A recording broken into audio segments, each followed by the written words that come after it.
Hi, welcome to episode 5 we're on now. How's your week been? Mine's has been rushed, I guess, which is part of the reason why we've got episode 5 a day later than it should have been. I got my days mixed up. Hold my hands up to it. It was my son's birthday yesterday, Wednesday the 3rd, so that's confused me, trying to get that all organised.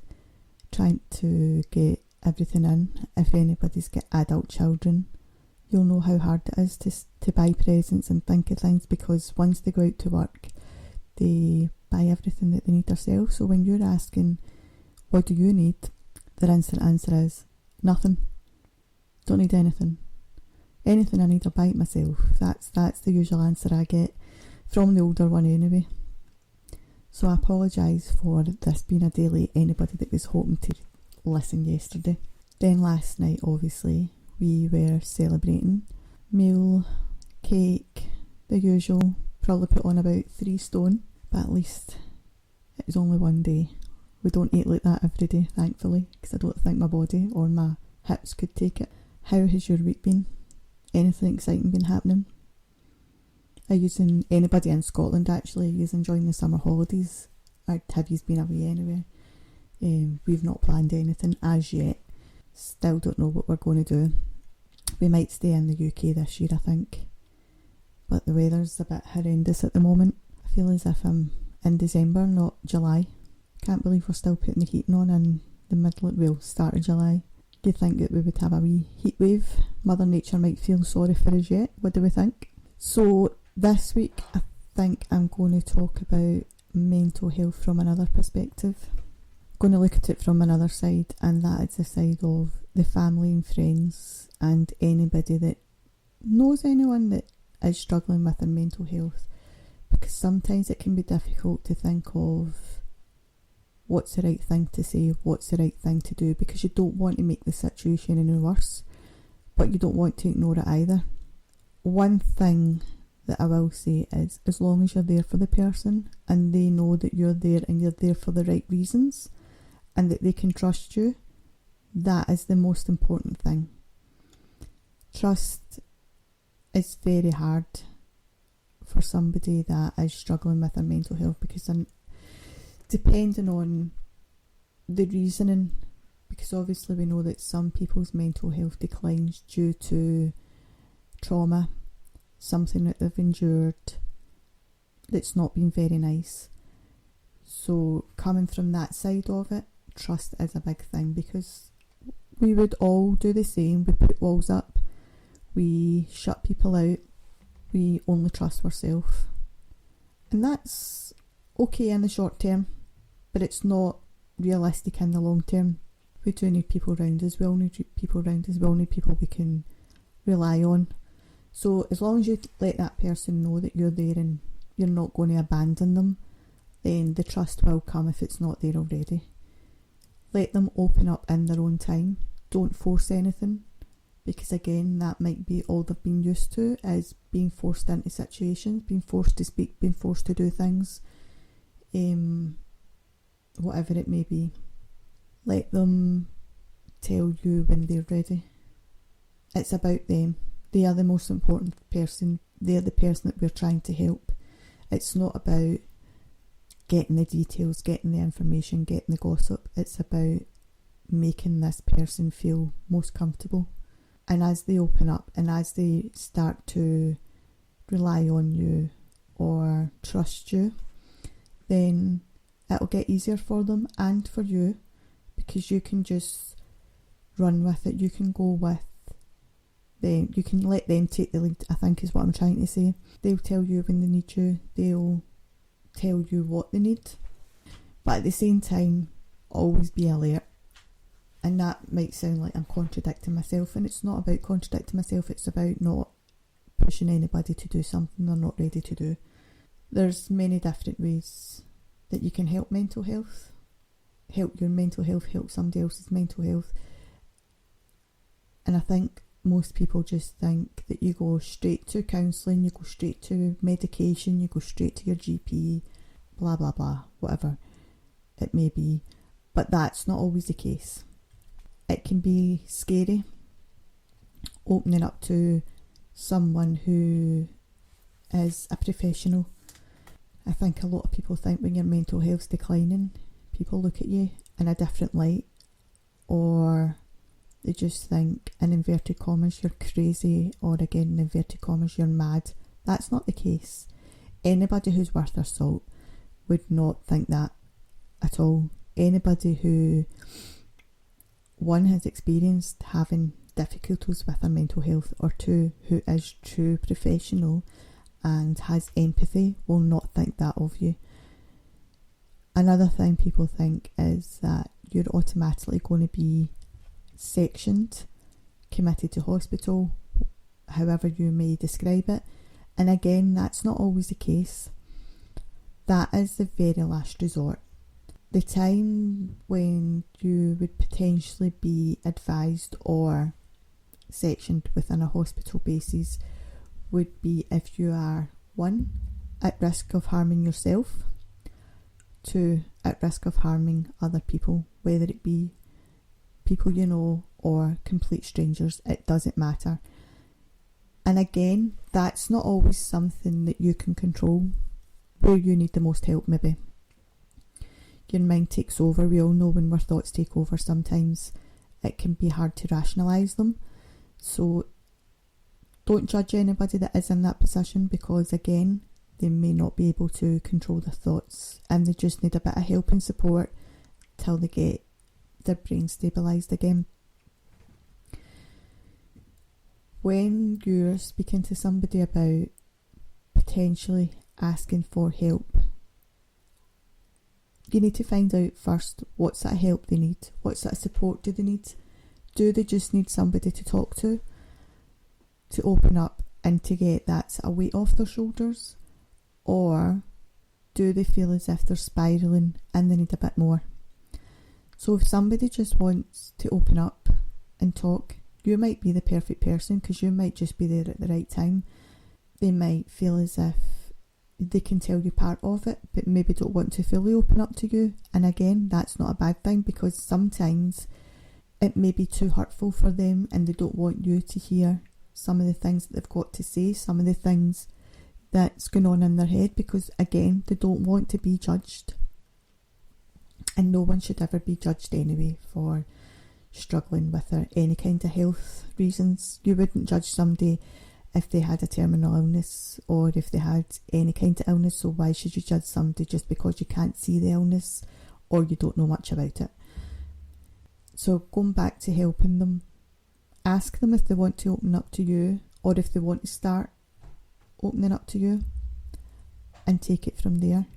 Ask them if they would prefer to open up to somebody that they don't know, which again, that would be going down the sort of professional route.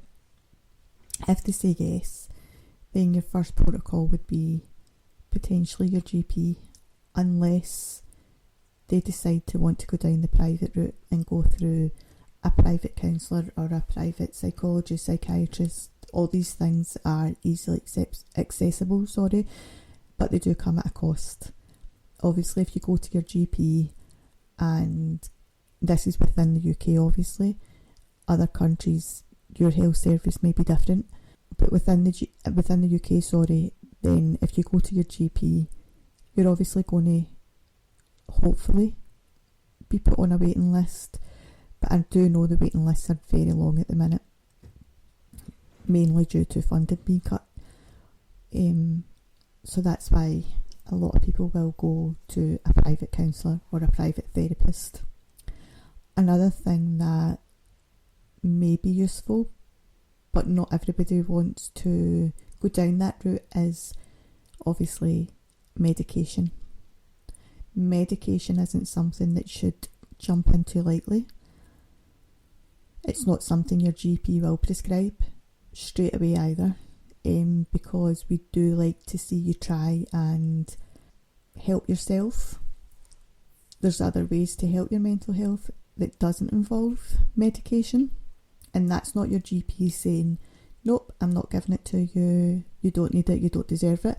That's just them saying we need to kind of see how severe this is, because sometimes you can have a little blip in the moment and it might only last a few weeks, it might last a couple of months, but going through certain processes, then you can maybe figure it out yourself or with the help or the support of others. But then there will be the people who have long-term mental health issues, which can go on for months, years. Some people it does last a full lifetime, and that's the people who potentially need medication. Again, your medication, you may only be prescribed it short term, you may be prescribed it long term, it may be indefinite. A lot of people are scared to take medication because they don't know what they're taking, and two, they're scared that it's going to overtake their thoughts. They won't be themselves, and this isn't always the case.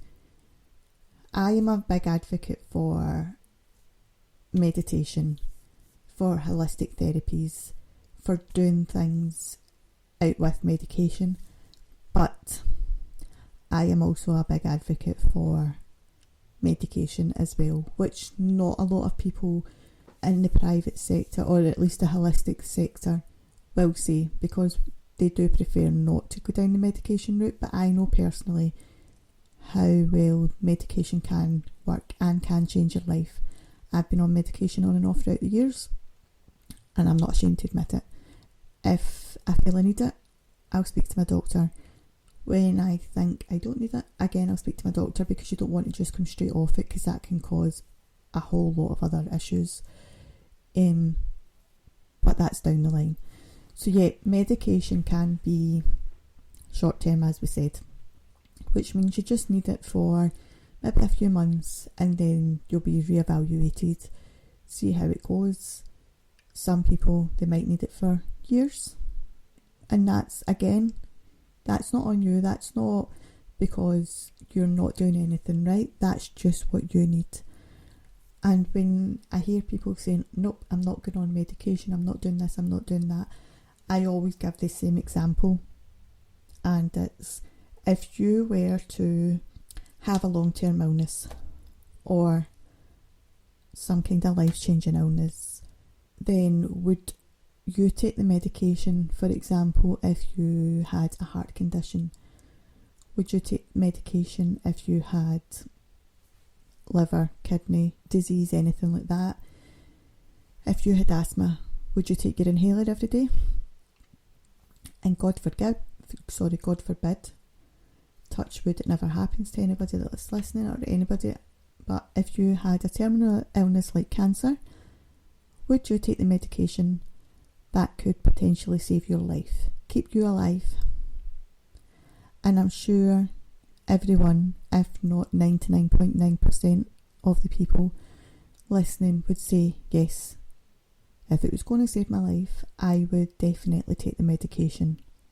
So then my next question to you would be, why would you not take medication to help your mental health? As we know, there are many people daily who take their own life due to the position they've found themselves in through their mental health issues, through the thoughts that are going on in their head. So you taking a medication that's prescribed for that exact reason, or a similar reason, again, could save your life, because if that then helps with the thoughts going on in your head that's telling you to do something that you know fine well, if you were of sound mind, you would not be thinking these things, or you would not be contemplating these things. That's saving your life, so why would you not do that? Why would you not take a medication that's potentially going to save your life, albeit in a different way? And I don't really want to be morbid about it, so I'll not talk too much about that sort of side of things. But we all know there's many other ways that we can help. There is many other things that can affect your mental health can affect, in your daily life. So not just your thoughts, your feelings, your trust. As we spoke about earlier, it's very hard to trust somebody when your thoughts aren't as they once were. It can be hard to leave the house. Sometimes we'll lock ourselves away. We don't want to see the outside world. We don't want people seeing us. You've got things like agoraphobia. Sometimes it's just, and not just, I'm not making it sound any less than what it is, but sometimes anxiety can stop us from leaving the house. There are ways you can help people in that sense, so maybe asking them if they want to go out a walk with yourself, even if it's just a 5-minute walk round the block. Maybe they would like to go shopping, but they don't feel comfortable going on their own in case they start to panic, in case they feel a certain way. So maybe when you're going shopping, you could ask if they want to go shopping with you. There could be an appointment they want to go to, but they don't know how they're going to get there because, again, anxiety, thoughts, whatever is taking over. Maybe you could be the person that goes to their appointments with them. You don't have to go into the actual appointment, but just guide them there. Be their person, be their right at hand that they feel is missing. Be that crutch that they need. In the short term, long term, however it may be. And it might be that you can't do it all the time, but maybe if there's a group of friends, a couple of family members, and you could maybe rotate it.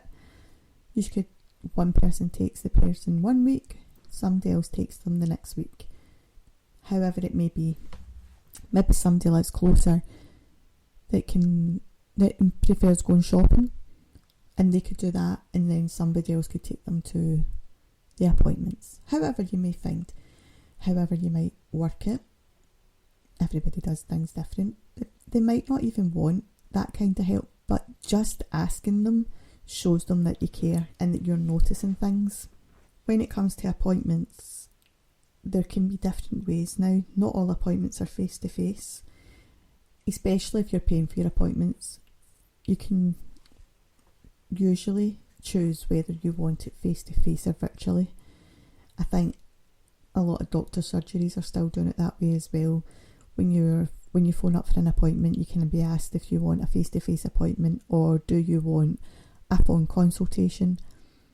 If you feel that you are not quite ready to go outdoors, or that maybe that's the one day that you don't have somebody to support you to take you to the appointment, then you could ask for a phone call. If that's what gets you that initial step to asking for help or support, and that's the only way they can do it or you can do it, that's absolutely fine. Again, you're not going to be judged on it. When it comes to therapy, there's 3 ways that it can be done. Bearing in mind, all therapists are different and they may not all work this way. I know personally I do. So you can have face-to-face consultation. Sometimes face-to-face consultation can be within the practice, if it's sort of NHS or healthcare based. If it's private, it may be within an office or a home, wherever it may be. Some therapists may be willing to come to your home. If you really can't leave the house, you may be able to get a home visit. This is worth asking for if you are struggling, especially at the beginning of your therapy. Another way you could do it is the same as with your GP. You could do it over the phone if you really don't feel as if you can face anybody yet, but you want to talk, you want to open up. And the third way is video call. Technology is all different now, so video call would still be almost the same as having a face-to-face. It's almost that in between of a face-to-face and a phone consultation, because you're face-to-face in the sense that you're facing each other on camera, but you're not with each other, so you're talking over a screen, which is in a sense a bit like talking over the phone. But it still gives you a chance to open up, get a guide of, or a sense of how much you think you can open up to this person. Again, even with your therapist, trust has to be there.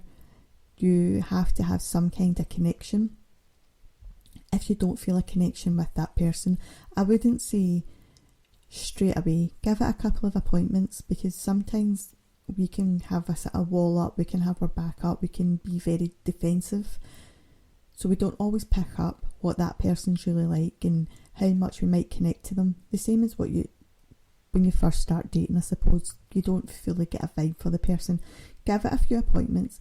If you really feel as if you can't open up to that person, or you're not clicking with them, whatever it may be, if it's through your healthcare system, NHS, whatever it may be, then you could potentially ask for a different therapist. You're not guaranteed to get one. You would need to explain why, and I guess it depends on waiting lists. If it's private sector, then obviously it's just a case of you not making any more appointments and then booking in with potentially another therapist. Always put yourself first, or always put that person first. Make sure everything that is needed to be done is done. Another thing that can affect your mental health is your personal upkeep. So we've spoke about if they struggle to go out, then you could potentially be taking them out and about, or whether it be to the shops or to appointments, whatever it may, or just a walk round the block. But their personal upkeep can be affected as well. And it's not a case of just going in and saying, oh, you need a bath, you need a shower, you're starting to smell, anything like that. Because again, that makes them think that you're judging them. So you want to think of it in a different way. So you could maybe be saying things like, would you like to get your hair done? Would you like me to do any washing for you? Is there any jobs round about the house you want me to do? Even buy them like a nice little pamper set where they could be having a nice relaxing bath with bubbles in it. There could be a face mask in it, a nice candle, something like that. And that's not you saying to them, right, go get washed, or you're letting yourself slip, anything like that, because that can be quite embarrassing for that person. They obviously know that they are lacking in personal care, but they don't have the motivation, they don't have the get up and go that they would normally have. So where we would all brush our teeth every day, they maybe don't, because they lie about, they're very upset, they're very emotional, they're zoned out. So think of different ways, and it's not mollycoddling, it's protecting somebody, and it's making sure that you don't embarrass them any more than how they already feel. Because when you say that you're going to go and visit them, they'll already be thinking that I've not done this, I've not done that, but I really can't be bothered doing it either. So they know that there's a possibility you're going to come in and judge them. So the fact that they're going to let you in their house to begin with is a huge step for them. So I think the kind of overall thing that I'm getting to is be mindful. Choose your words very carefully. Don't judge. And just be a best friend. Because none of us know when you're going to need help or support. None of us know when something might happen in our life to take us down a path that we never ever anticipated, or we never ever imagined would happen to us. And you don't want somebody to say, well, you weren't there for me, so why should I be there for you? And it's not I'm going to do that so that you do it for me. It's nothing like that. But when somebody's at their lowest and then they come out the other side, they will always 100% remember who was there for them and who wasn't.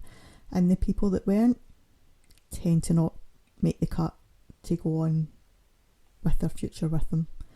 They tend to be the people that they will forever keep at a distance. You might not realise that that's the reason, and it's not that you've done anything wrong, because you haven't. Maybe that person just needs the more supportive people around them, and they want people that are maybe empathetic, that understand and not the ones that judge. None of us want anybody judging us, regardless of whether we're of sound mental health or we have some struggles. Nobody wants anybody saying negative things about them, and I'm sure you can understand that. So just be that support, be the crutch, be the person that you would want around you if you had a sort of downfall within your life, if you had some struggles. If you're listening to this and you are struggling with your mental health, think about the people who are around you. Think about who you trust the most, and if you haven't already asked for help, ask that person or those people. Let them know that you're struggling. Let them know that you're not being rude by not answering the phone or answering the door or texting back. Let them know that you're still thinking about them and you still want them in your life. You just need a minute. You need to work out what's going on in your life and how you can make it better. Because going off the grid and just ignoring people pushes more people away. And I get that when it comes to feeling at your lowest, sometimes we push people away to see who will come back. But it's a very dangerous game to play. Everyone has a cut-off point, and everyone has a point where they won't take any more. So they're maybe giving and getting nothing back. And this isn't me judging you, because I've done it, and I've done it many times over 20 something years. It doesn't make it right because I've done it. But what I'm saying is, we all do it when we're lost. We all shut ourselves away because we think we can make things better ourselves or by ignoring it. Nothing is fixed by ignoring it. The only way you can fix something is by moving forward, making decisions, and finding out when day one is. When's your day one? Has your day one already came? Have you started your process? Or are you still trying to figure out when your day one is? Why not make day one today? Pick up the phone and let anybody, whether it be a friend, a family member, a colleague. It may even be that you phone one of the many charities that are on the other end of the phone for advice. It may be that tomorrow you phone your GP, or today you email a therapist. Whatever it may be, make this your day one. Make this a time where you want to grow stronger again. You want to be the person you were. Be a better version of the person that you are or were. We all want everybody to have a happy, healthy life, and that includes yourself. And it can be the happiest, healthiest life you've ever had. I know that now, 20 something years on, from when I first started struggling with my mental health, I am probably one of the best versions of myself. That doesn't mean I don't struggle anymore. I still struggle. I still take daily medication. I still have to take the same advice as I give to my clients. I still have to go through the same procedures that my clients have to go through, and anybody that's struggling with their mental health goes through. There's ways that we can help ourselves, and I still do that every single day. Some ways to help yourself can be writing down your emotions. Meditating can be a very good one, very beneficial. Speaking about what's going on in your head and don't hold it into yourself. Recognising when you start to feel yourself spiral or you start to feel your thoughts changing. Because the sooner that you can recognise that, and obviously the longer that you've struggled with your mental health, the easier I suppose it would be to recognise when your thoughts are changing. Then the sooner that you recognise that, the sooner that you can start getting the support that you need again. And you might think that because I'm a therapist, stroke counsellor, that I recognise it much sooner than anybody else would. That's not the case. I can recognise it in other people. It doesn't necessarily mean that I recognise it in myself any quicker than what you would. But I have learned over the years what works for me and what doesn't. One of the things that does work for me is keeping myself busy, keeping myself occupied, keeping a routine. Many things. But what works for me might not be the same as what works for you, and you have to find your thing. You have to find what works for you. Your thing might be being out in the outdoors daily, exercising, walking. It could be going to the gym. It could be making sure you go to work every day. Or even just playing with the children. It might just be that you need an hour to yourself every day. Whatever works for you, ensure that you recognise what it is and make that your go-to. Finishing off today's episode, I think we'll just talk about, well, not finishing off, just finishing off this section.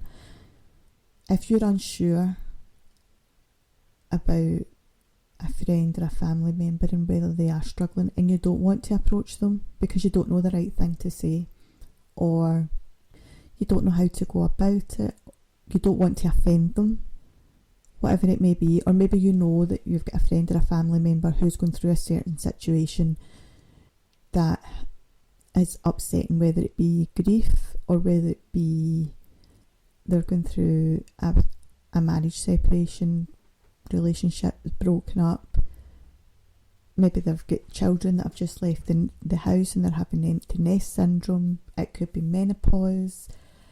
Many things that can affect people every day. That doesn't mean to say that they're going to end up with, in inverted commas, mental health issues, but is making them feel a certain way.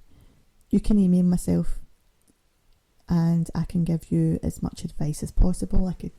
We could talk about it over the phone. Obviously there's no fee for asking questions, but if you want to email into the podcast, it is rebootyourthoughts.podcast@gmail.com, or you can message any of the social media pages and we can figure out the best way to discuss it with you, whether it be over email / message, or whether it be I give you a call and try and help you figure out the best way going forward. I don't mind helping. I would love to have a magic wand and make everybody better, but unfortunately life isn't as simple as that. But yeah, let's see how many people we can help and all be there for each other. I think that's the best way to think about it, is be kind to each other. And be kind has been a big thing over the last few years. A lot of people, you hear it all the time, and it's very easy to say be kind, but it's the actual being kind that a lot of people find more difficult. So yeah, be kind to friends, family, strangers, anybody. There's no need for any kind of hatred towards people. If you feel that way towards somebody, just don't speak to them, just don't interact with them, just walk away, swipe off the app, swipe off their page, whatever it may be. Just don't entertain it, because it's going to rile you up, I suppose, and to an extent it's not going to bother them as much. They maybe laugh at you, or they maybe just forget about what you've actually said, and they just won't give you the time of day. But you're going to constantly think about that for the rest of that day, and potentially a lot longer. Building each other up is another thing, which is about building each other's confidence. So if somebody is going for a job interview, college, uni, whatever it may be, let them know the skills they've got. Let them know that, well, this is what you've got that you can take into this job. Let's do role play of your interview. Help them, help each other, because people that we care about, people that we love, people that we have round about us, we want the best for them. So why wouldn't you want to help somebody get the job, the college course, the uni course that they want to be in? Help them with that. If somebody's about to be a parent and they're panicking, let them know all the good qualities they've got to make them amazing parents, the parents that they are destined to be. There's many other situations where we can build each other up, but that's just a few examples. If you're thinking about what I said earlier on about the whole medication thing and you still think that that's not your thing, that's absolutely fine. There are many holistic therapies out there, and I think we spoke about them slightly last week. I don't know if you've listened to last week's podcast or not, but we kind of touched on it slightly. Again, I won't give any information or anything about any holistic therapies that I don't know anything about and that I'm not kind of clued up on. But meditation comes with huge benefits. It can clear your mind, clear your thoughts in that moment. It can re-energise you, kind of grounds you back to where you want your head to be. And if you've never meditated before, you might think, oh, that's not for me, or I don't know how to do it properly. It's very simple once you know how, and it doesn't have to be 10, 15, 20 minutes. It can be 30 seconds. It can be 10 seconds at a time. It's all about your breathing. It's all about not thinking, clearing your mind, having that sort of empty space in your head, which most people that know me will probably say I've got 24/7, but hey ho. But yeah, it's clearing your mind. It's taking that moment not to think about whatever's troubling you and getting your breathing techniques corrected again. Breathing in and breathing out. There's a few YouTube videos, or many YouTube videos. If you're unsure how to do it, go on YouTube, have a wee scoot about, have a wee look to see what one you connect with. There's obviously massage. Different types of massage techniques as well can help. You've got your basic massage. You've got obviously Indian head massage, hot stone massage, cupping therapy massage. There's lots and lots, and they all have benefits towards your mental health, along with many ailments that you might have. So they can help with anxiety. In that moment you're relaxing, you're going to be re-energised, the same as with a meditation but in a different way. You've also got things like Reiki. Now again, I'm not fully clued up on that, but we may touch on that next week and I'll speak about that shortly. You've got things like hot ear candling, which again, it can help with anxiety and many other things. But obviously the most important thing to get you back to being you is going to be talking. Talking, therapy, counselling, however you want to describe it, is the most beneficial thing when it comes to your mental health that you will ever find, because you are getting all those thoughts out there, you're getting information on how to readjust, how to deal with what's going on in your head. And the longer you keep those thoughts in your head, the more that they will overtake, the more that they will disturb your life. So again, let's make today your day one, and whether it be you want to try meditation first, massage, speak to your GP, speak to a therapist, whatever it may be, please, please, please ask for help. Now, I'm going to talk about, I don't have any life stories again this week, 2 life stories, but I will give you a little insight into next week. Next week I have got my first guest coming on, and in actual fact it's one of my oldest friends, potentially in age, but what I mean is how long I've known her. We've been friends since we were about 12 or 13, and we are kind of working alongside each other in certain ways, or will be, should I say.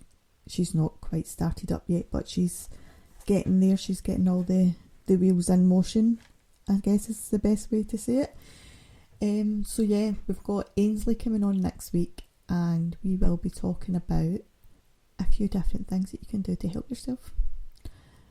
I'm not 100% sure exactly what we're going to be talking about, because we're going to discuss it over the next few days, but it will be things that we find beneficial, things that we do every day. It'll be more down your sort of holistic roots, your self-care roots,